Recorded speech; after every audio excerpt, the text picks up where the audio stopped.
Malaking dagok ang nangyari sa main big man ng Gilas Pilipinas na si Kai Sotto dahil sa laki ng papel na ginagampanan niya sa team. Puntos, rebounding, depensa at miski pagpasa ay mukhang matagal-tagal nating hindi makikita yan sa ating national team. Dito nga lang kasi opisyal ng inanunsyo ng kanyang mother team na Koshigaya Alphas na ACL lang natamong injury ng ating kababayan. Inaasahang aabuti ng 6 to 9 months ang full recovery ni Kai o higit pa depende sa bilis ng pag-recover niya. Meron din namang mas mabilis pa sa 6 months dahil sa mga advanced technology natin ngayon.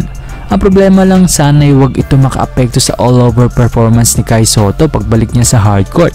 Yung mentality niya at tapang sa pakikipagsabayan sa mga mas malalaking kalaban. At mukhang malabo din mga brody na mayroong Kai Sotto ang Gilas sa FIBA Asia Cup 2025. Eksaktong 7 months ang recovery niya sa August kung kailan magsisimula ang FIBA Asia Cup. Kaya malaki ang chance na baka hindi pa sumugal ang kampo ni Kai sa mga oras na yan, di ba? Anyway, pagaling ka lang Kai, andito lang kami patuloy na sumusuporta sa'yo. Kung may bad news sa Gilas, heto naman ang good news. Dahil onti-onti nang nabubuo ang lineup ng Strong Group PH para sa kanilang comeback sa 2025 Dubai International Championship. Last year, heto ang lineup nila. Jordan Heading, Dwight Howard, Andre Blush, Justin Baltasar, Mackenzie Moore, Andre Robertson, JD Cagulangan, Kevin Kiambao, Francis Escandor, Tony Inot, Alan Liwag at Justin Sanchez. Sa ngayon may 7 player na ang inaanunsyo ang SGA. Andiyan ang mga former player ng SGA na sina David Defonso, Andre Blush, Renza Bando, Ange Kwame at Alan Liwag. Heto naman ang mga bagong mukha para sa SGA, ang 6 flat listed height na si Jason Brickman. Pero I think mas maliit pa siya dyan mga brody, mga 5'9" siguro. Isang floor general na may mataas na basketball IQ itong si Brickman. Ang dami na ring experience nito sa international level, Europe, Asia at syempre Amerika.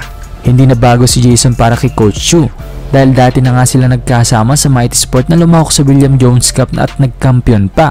Unfortunately, kahit na matagal na tong inaabangan sa PBA, still hindi pa rin eligible si Jason sa liga dahil hanggang ngayon ay wala pa rin daw itong Philippine passport na isa sa mga requirement para sa mga Phil4 na balak pumasok sa PBA draft.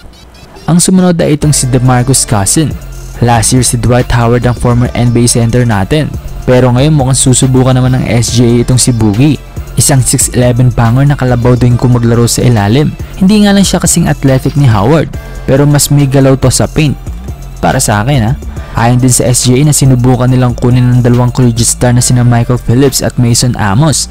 Kaya lang si Phillips tumanggi dahil nasa US siya ngayon, habang si Mason hindi pinayagan ng Lasal. Naiwas injury siguro since babawi sila sa UAAP. Pero sa tingin ko mga brody may ilan pang mga collegiate ang madadagdag dyan at mga bigating pangalan. So yun nga mga brody, sila ang 7 miyembro ng SGA ngayon at hindi lang SGA ang susuporta natin sa Dubai ha. Dahil may isa pang team na mula sa Pilipinas. Yan ay ang Zamboanga Valientes.